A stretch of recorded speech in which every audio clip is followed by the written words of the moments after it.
Van harte welkom bij weer een nieuwe aflevering van de Foundation for Life podcast. Leuk dat je weer luistert. We zijn bezig met een serie over wat we noemen eindtijd of laatste dagen. De afgelopen keer hebben we een start gemaakt om gefaseerd het hoofdstuk Mattheüs 24 te behandelen. We hebben toen vers 1 tot en met 14 gelezen en ik heb de context van het hoofdstuk geschetst. Jezus die vertelt dat in die generatie de tempel verwoest gaat worden. De discipelen vragen dan wanneer en vervolgens begint Jezus daar antwoord op te geven.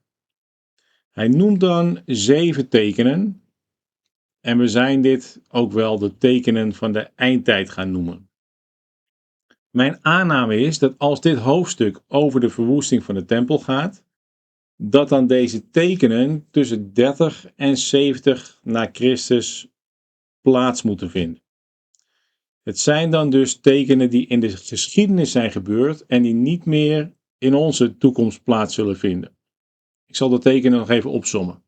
Allereerst zullen er valse Christussen en profeten komen.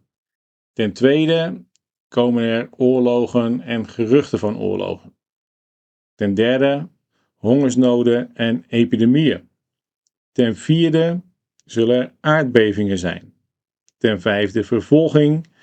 Het zesde is dat het evangelie over de hele aarde zal gaan. En het zevende teken is dat de wetteloosheid toeneemt en de liefde verkilt.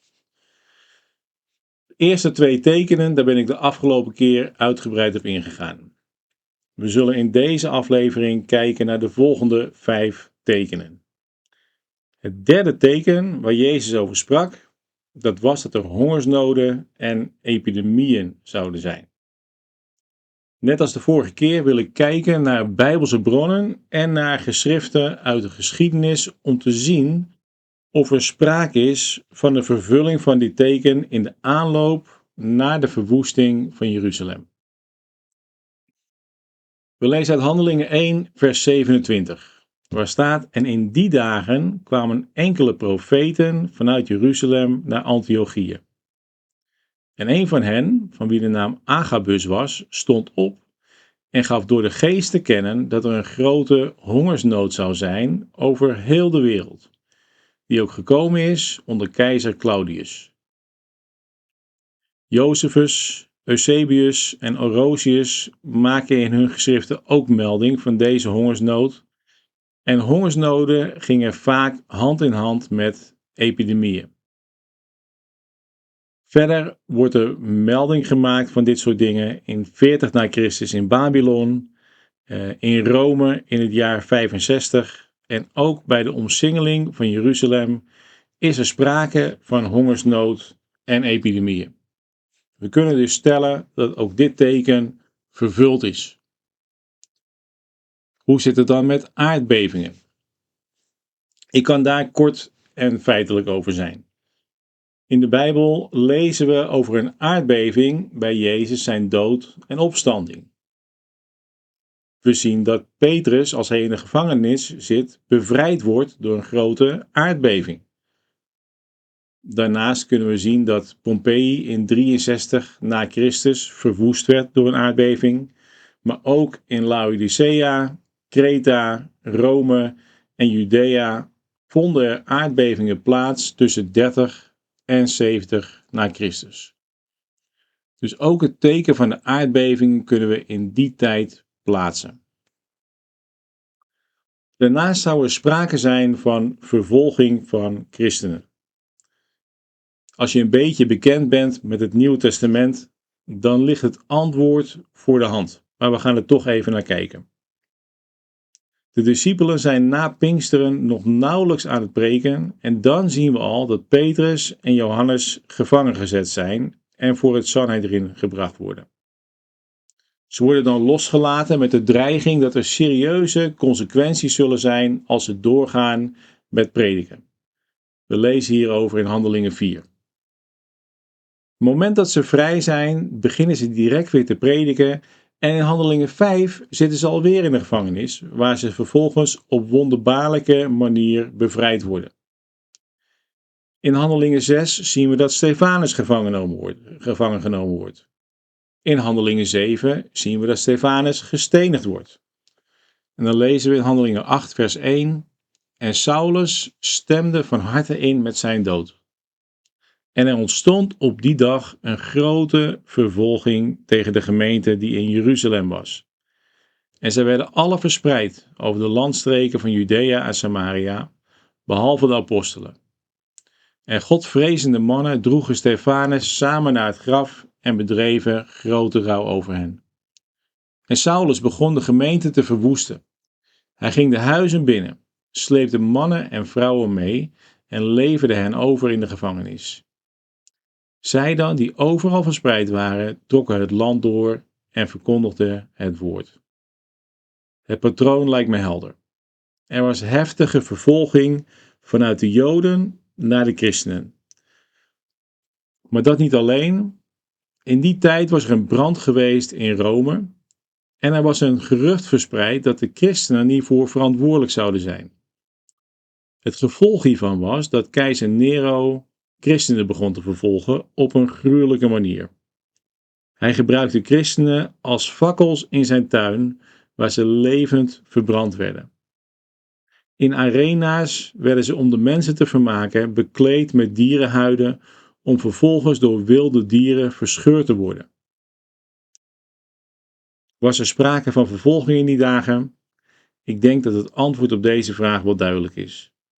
Er was een gruwelijke, moordzuchtige vervolging vanuit de Joden en vanuit de Romeinen. Dan het volgende teken. Het evangelie zal over de hele aarde gaan. Dit was een teken waar ik lang aan vastgehouden heb. Dit kan niet waar zijn dat dit al gebeurd is. Natuurlijk is dit nog niet vervuld, was mijn gedachtegang. En de enige manier om mij hier vanaf te brengen, zou zijn als het letterlijk in de Bijbel staat. Dat is het enige bewijs dat ik zou accepteren. Romeinen 1 vers 8. Allereerst nu dank ik mijn God door Jezus Christus voor u allen, omdat uw geloof in de hele wereld wordt verkondigd. Romeinen 10 vers 17 en 18. Zo is dan het geloof uit het gehoor en het gehoor door het woord van God. Maar ik zeg, hebben ze het dan echt niet gehoord? Zeker wel. Hun geluid is over heel de aarde uitgegaan en hun woorden tot de einden der wereld. Romeinen 16, vers 25 en 26.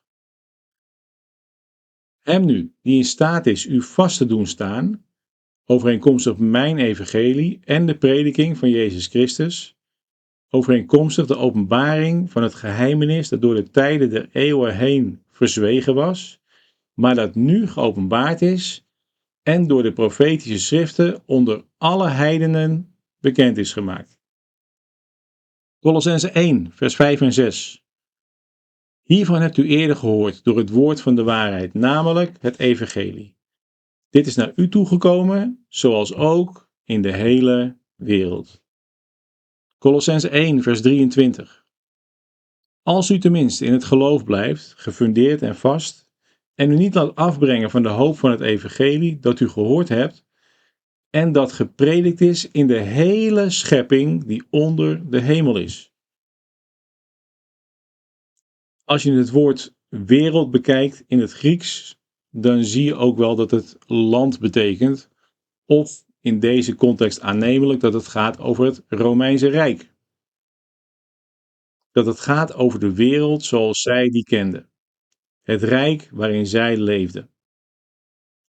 Paulus was er in ieder geval aardig van overtuigd dat het evangelie de hele aarde over was gegaan in zijn tijd.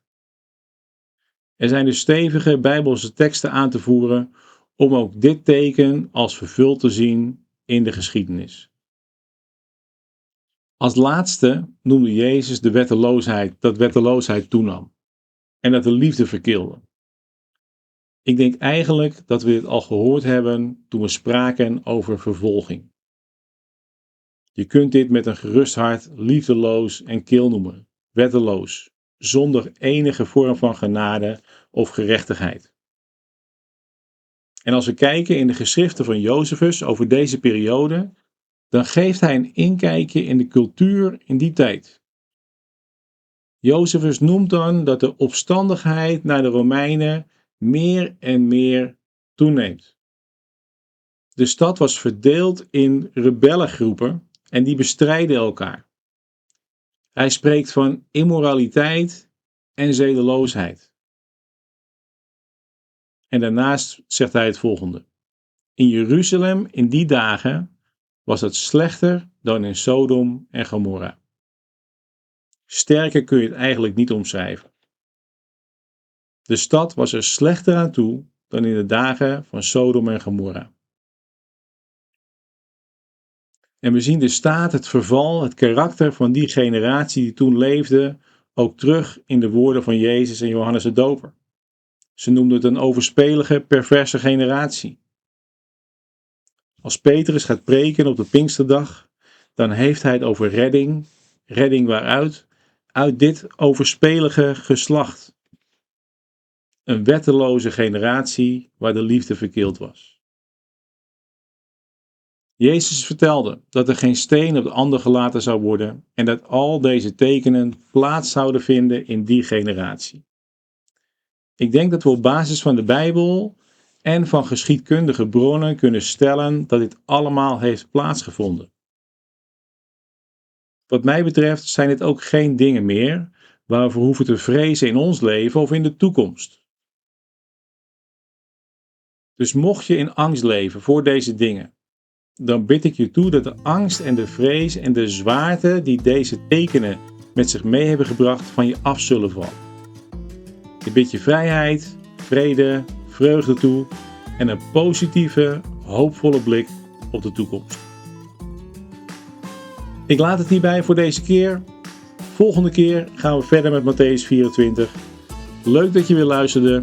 Ik wens je een fijne dag en tot de volgende keer. Je luisterde naar een aflevering van de Foundation for Life podcast. Via onze website zijn er verschillende mogelijkheden om toegang te krijgen tot meer onderwijs. Zoals onze e-courses, de verschillende boeken die we hebben uitgegeven. En via ons YouTube kanaal zijn al onze conferenties terug te kijken. Als je ons wilt ondersteunen, dan kan dit door deze podcast te delen of te liken. Of door middel van een gift via onze website www.foundationforlife.nl